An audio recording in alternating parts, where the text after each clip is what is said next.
Assalamu alaikum warahmatullahi ta'ala wabarakatuh. Yau zan nuna mana yadda za mu cire wani hoto haka zane a cire masa background kuma delete art a cikin Corel Draw. Farko za mu shiga Corel Draw,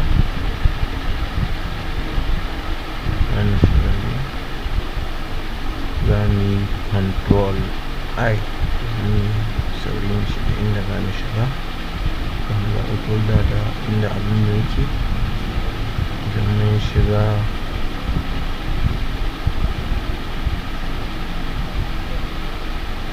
yau za mu ɗauki wannan, sai mu double click, za mu ajiye shi.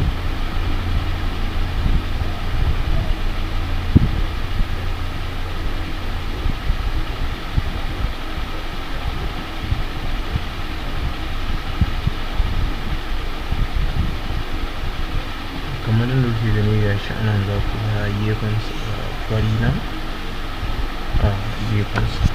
To za mu cire wannan farin na gefe. Farko za mu taɓa shi hoton ya zanto shi muka ɗauka.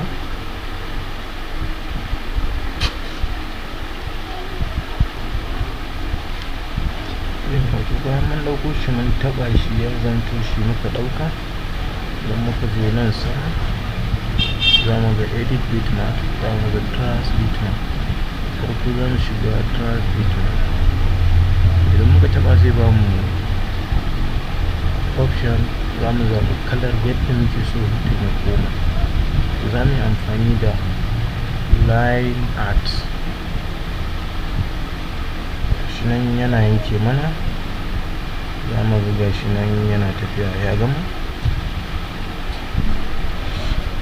Shi bambancin su da wannan, shi nan sai mu zo nan, sai mu ce delete original image, no background, or to choose color, remove from entire. Idan muka taɓa nan,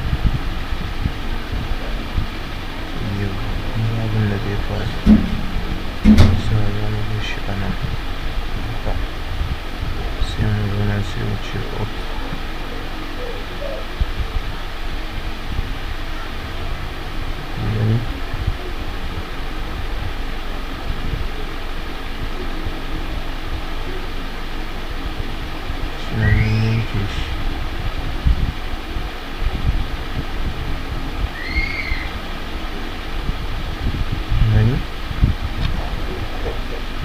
Inda za ka kai wannan a haka za ka gani shi.